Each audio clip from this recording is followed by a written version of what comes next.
3, 2, 1. Good morning. Happy Monday, but most importantly, happy day after the Super Bowl. Happy Valentine's Day. Thanks for joining us on KSAT News Now as we get ready to start another work week. Also, welcome back. You were on vacay for a full week. I know, it was a good week. Got to go out of town, spend some time with family. I actually hadn't seen my mom and my aunt since even before Christmas, so it was a good time to be able to hang out with them and stuff. So That's awesome. Yeah, but the Super Bowl, that was a pretty big thing. That was going amazing. And amazing. Yeah, the game was great. I did watch the full game, which I'm very proud of myself. But the Super Bowl halftime show, my goodness, that was amazing. Yeah, and that's actually something that we're going to talk about here in just a little bit. We have social media reaction to the Super Bowl and fans getting rowdy in the streets of Los Angeles. Alicia, you figured that was going to happen. Yeah, are we surprised? No, not really. But plus today is, of course, Valentine's, but did you know that broken heart syndrome is actually a real thing? We'll talk about that more with an expert on the topic and a perfume. Yeah. Oh, man. Let's see if you read this. That is sure to shock your significant other head over peels. Get it? Knock your significant other head over peels. Oh, did I read it wrong? Anyways. We'll get to that. Yeah, we'll explain it here in just a bit, but it's actually a pretty interesting story here that we have a little while. But first, Sarah Spivey's with us to talk about weather. And Sarah, we've been talking all morning about sort of this 1-year anniversary coming up. We all remember last year, Valentine's Day, started snowing. And it was getting a little cold last year. What a difference a year makes, guys. Because a year ago today, we saw snow really start to fall in San Antonio at night, and it wasn't until the next morning, so a year ago tomorrow morning, that we started to notice that the power was going out around San Antonio. So I want to show you what a difference a year makes. Valentine's Day of 2021, we had more than an inch of snow, a high temperature of only 30 and a low temperature of 13 and a wind chill of 4 below zero. Okay, so that was last year. Not a pretty picture. This year, 70 degrees and BEA beautiful this afternoon. We did get down to freezing this morning, but it was barely freezing, and we warmed up to 70 degrees. This afternoon we'll be at 70. So a beautiful, beautiful day today. Again, a big difference between last year and this year. And I'll be trying to show this graphic throughout the week because, as you know, the weather changed. Throughout the week, we saw a lot of ice and snow. So I'll continue to update you on this graphic tomorrow. We'll talk about how much snow fell last year on the 15th and what the weather will look like. Hey, we're still enjoying the rodeo, right? So today's rodeo forecast calls for a high, like I mentioned, near 70 degrees, winds from the south at 5 to 15. And then by tonight, we're going to see temperatures fall fairly quickly into the 50s. Something interesting that's going to happen over the next few hours is that dew points are really going to go up. So it's very dry out there right now. Dew points are in the 20s. That's chapstick weather, that's static shock weather. But watch what happens over the course of the next few hours. We're going to steadily see the humidity rise from the Gulf of Mexico. We're going to see moisture work its way in. So that by tomorrow morning, our dew points will be some 20 degrees warmer. Dew points will be in the 40s. Now, an interesting thing is that temperature cannot go below the dew point. So tomorrow morning, we're going to have a morning low in the 40s rather than in the 30s. And then by Wednesday morning, dew points are going to be climbing into the 50s. So here's what that means for us. Morning temperatures are going to go up. Tomorrow morning, we'll actually have some clouds. And then by Wednesday morning, we're going to have some drizzle in the area. And Wednesday should be a fairly cloudy day. We get a cold front Thursday, and that knocks our morning lows back down. But really, we really don't have a good chance of rain with that front. Only a 20% chance for an isolated shower or storm. So the biggest changes you'll notice over the next few days, guys, is that we'll have clouds in the morning tomorrow and drizzle on Wednesday morning. It's not going to make a huge difference, though, in our drought. Unfortunately, drought is still out there. So that's just one small bad thing compared to the rest of the day, which is supposed to be great. Yes, exactly. And again, I'll continue to update you on what the weather looked like a year ago, today, tomorrow. So keep on tuning in to KSAT News Now. All right, thank you very much, sir. I'm just in general, I'm not a fan of Valentine's Day being on a Monday. Oh, I thought you were just going to say about Valentine's in general. Not a fan of Valentine's Day. Oh, I'm like, sorry, No, RJ, we'll work on that. We'll work on fixing the calendar for you. It's a tough day, you know? Why? Because you're coming It's off a of the commercial weekend. day. Well, yeah, but I'm just saying you're It's coming not off the even real. weekend. Sometimes maybe you want to celebrate the day before or something. I don't know. Monday's just a weird day for me. Happy There you Valentine's go. Day. What? I don't agree. Maybe tomorrow, No? the 15th. No, you're not. Anyways, Yeah. back to Super Bowl. Yes, okay, we're going to be talking Super Bowl here. And Alicia, I wonder how many people showed up to work this morning. You We're at work did. right now. Yes, we are. In Southern California because the Super Bowl after party went on for hours in the streets of downtown LA. I didn't know this. I mean, it's expected, right? It's a huge celebration. They won at home. How exciting is that?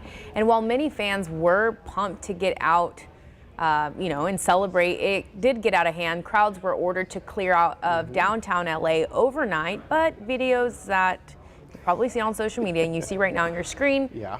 show otherwise. Yeah, and so these are some fans having a good time, but there were also a bunch of stuff on social media where fans were jumping on vehicles, others lighting Oh, fireworks gosh. in the middle of busy streets. Well, you're not feeling the onesie there from the Oh Rams? no, I was saying, oh gosh, to jumping on cars. Yeah, well, yeah, and Unless they got it's on your city car, get buses.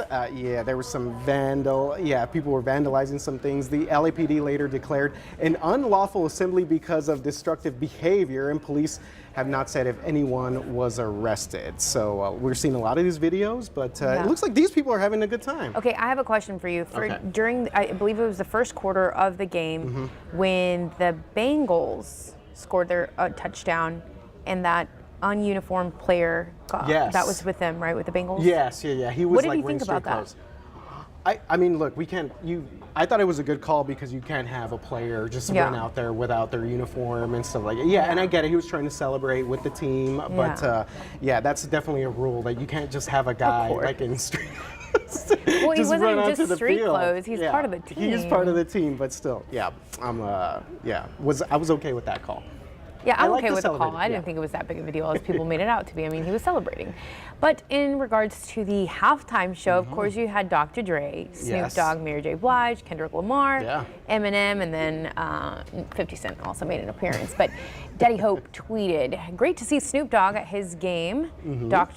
At this game, Dr. Dre once again showing why he is the best hip-hop producer out there, providing the bulk of the songs." Yeah, definitely love Dr. Dre going back to some of his first albums there and really being sort of the spark of the hip hop scene down there in Southern California. So besides the halftime show, which was awesome, we also had, you mentioned 50 Cent. He was your favorite performer of the night. Absolutely not. Please do not. I'm not a fan of him. Anyways, No? A lot of memes. So let's talk about the set. It was a all-white set, and it was to reenact these videos or moments in hip hop. So many were asking me on social media, why was 50 Cent hanging upside down? Well, it's to reenact his video. Yeah. And so that's what that was. But obviously, he looked much different than he did back 10 whatever Hey, years look, ago. I give him credit because he was going all in on the white tee. That was the original look when he got on the scene. But 50, you probably could have done some different. Probably could have gone another route there. But AB Quintanilla had some thoughts here. Yeah, so not everyone was a fan, and it's not like being a hater or anything. But anyways, AB Quintanilla, he posted on Instagram last night. What are your thoughts about halftime show? I believe with all those iconic artists, it should have been an iconic production. Cardboard boxes, ? Stage only face to the front, ? Lowriders weren't even bouncing, ? Compared to Prince and Justin Timberlake shows, no thought put into this production. I, Alicia, would beg to differ because the lowriders were cool. The stage didn't just face one side. Yeah. They were facing all sides. Yeah, and there's a lot that goes into that too. They have to put that stage up so fast. I mean, so they really have to think about sort of the timing of everything, making sure everyone gets their performances And in. cardboard boxes, wasn't it just with Kendrick Lamar when they...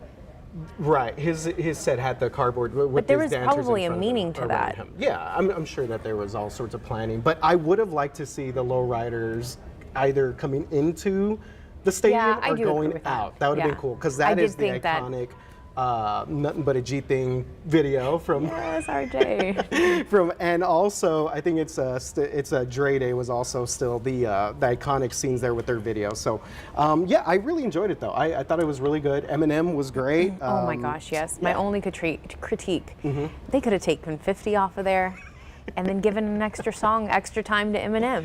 They could have done that, or, you know, I mean, Dre and Snoop have had so many hits also together. Yeah. I mean, they just have an endless amount of Well, stuff. they were the so stars they of the could have done show. that too. Yeah. And then Mary J. Oh my goodness, just a great. Still good. Yeah, a lot of people still Yeah, bringing it so for sure. good. Yeah, that's one I'll watch on repeat for a few days. So is that your favorite? I know we're sort of victims of the moment, but was that your favorite halftime show? That you can think of? Yeah, for sure. Eminem. I mean, I remember tricking my mom into buying us the explicit album. Oh.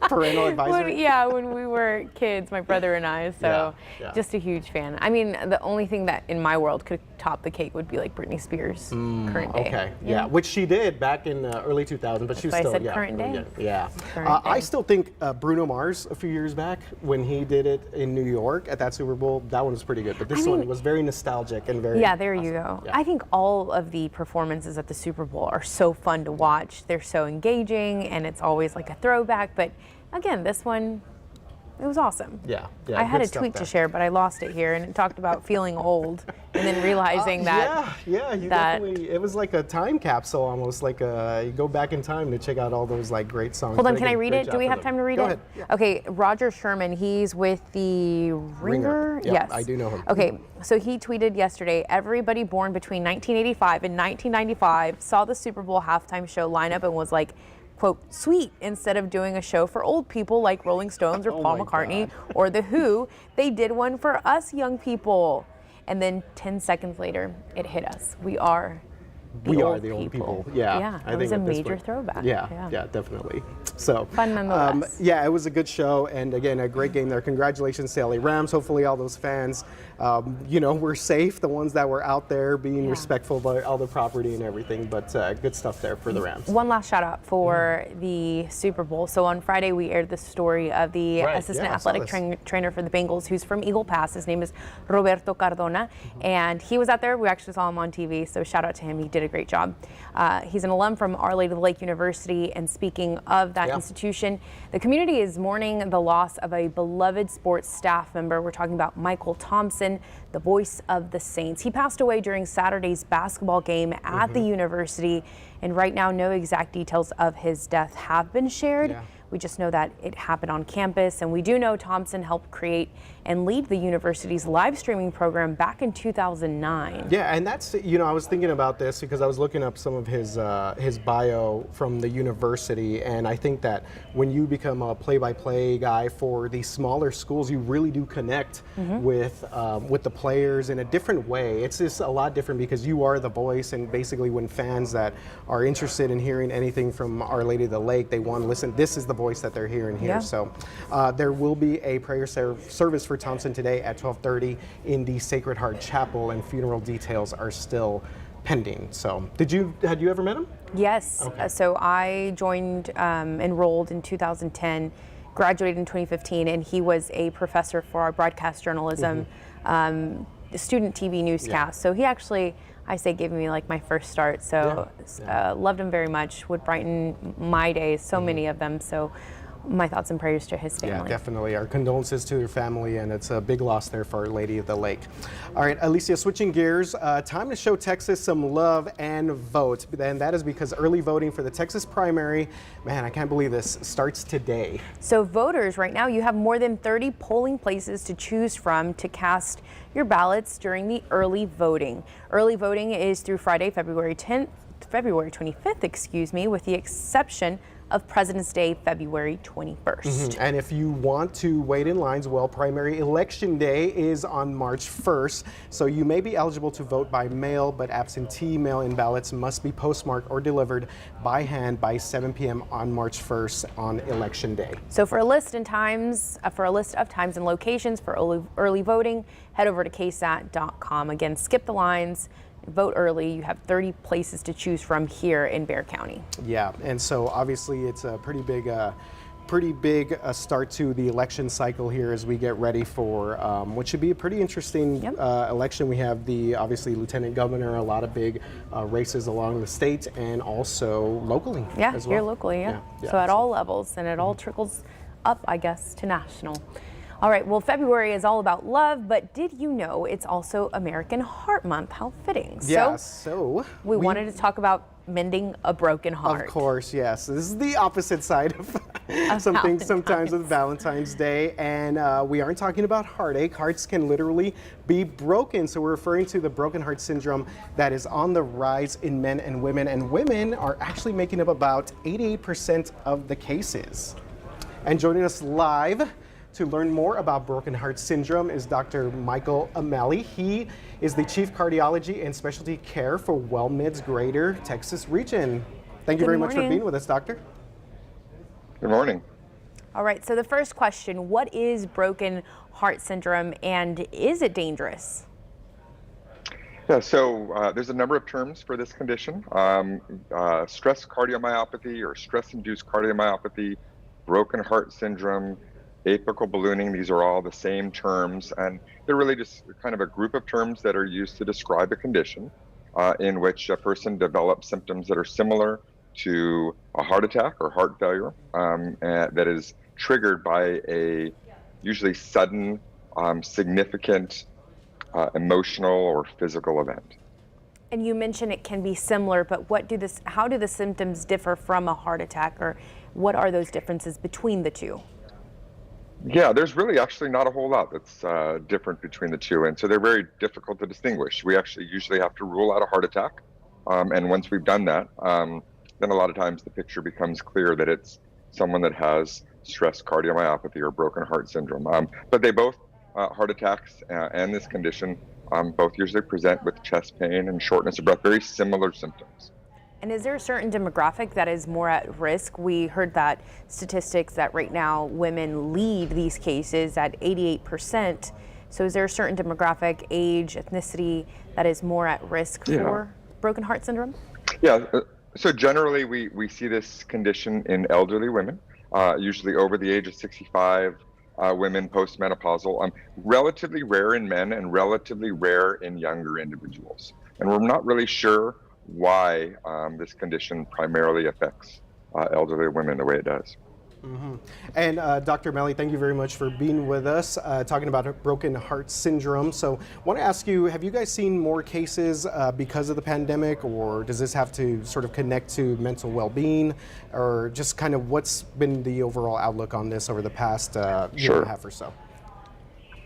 Well, this condition is relatively new. We really didn't talk about this prior to about 25 years ago. And then over the past couple of decades, it's becoming more and more common, whether we're seeing more cases of it or whether we just recognize it more. But I would say over the past several years, we've seen kind of a slow but steady increase in the number of cases. Maybe a little bit more because of the pandemic, but I don't think that that's been significant. I think we're seeing it a little bit more often now, but we see more and more cases every year. All right, and last question here for you, Doctor, is I guess a lot of people may be wondering, can broken heart syndrome be prevented? You know, because usually a sudden emotional or physical event usually triggers this. Those are often things that we can't prepare for, you know, a death of a loved one, a sudden illness, an accident, those kind of things.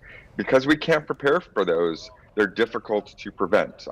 So really, what I generally tell people is the best way to prepare for it is to make sure that you're healthy in every way you can, so that if an event like this does happen, that you're much more likely to recover completely. Dr. O'Malley with WellMed, he's the Chief Cardiology and Specialty Care for the Greater Texas region. We thank you so much for being with us to talk more about this broken heart syndrome. Again, like we mentioned, it's more common right now with women, but like you said, being healthy and taking every step we can to take care of our hearts. Thank you so much for being with us. You're welcome. All right, thank you very much. And speaking of Valentine's Day, Alicia, if you're still looking for that last-minute Valentine's Day gift for that special someone, may I suggest a new perfume that gives the aroma of French fries in all their salty and greasy greatness. What? I mean, just order some McDonald's and you'll be set. The Idaho Potato Commission started selling this new perfume for $2. What? And their website. It's cheap too. Great. It's a great deal. So you can buy it on their website, and surprising, it's been a big hit. People want to smell like French fries. Yeah, so the commission says the perfume captures one of the world's most irresistible scents. Yes, in the world, obviously. And the commission cited a recent national survey that found nearly 90% of Americans find the smell of French fries irresistible. I mean, I think that's true. You smell fries and oh my gosh, you want some, but I don't know if I would spray it on myself. No, you're not. You wouldn't be wowed by if someone presenting. No, say if like,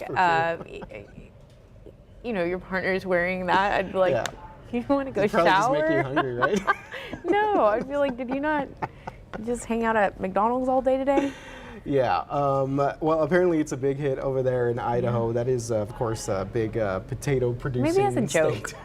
Maybe it's popular like as a Yeah, gag. yeah. You know? They've been selling out. They can't even keep it on their website. Wow, $2. I mean, Tell us, would you buy this? Would you buy a French fry scented perfume? Yeah. And then gift it for Valentine's Day. There That's we what I go. really want to know. For the French fry lover in your life. For the French fry lover in your life. Fair enough.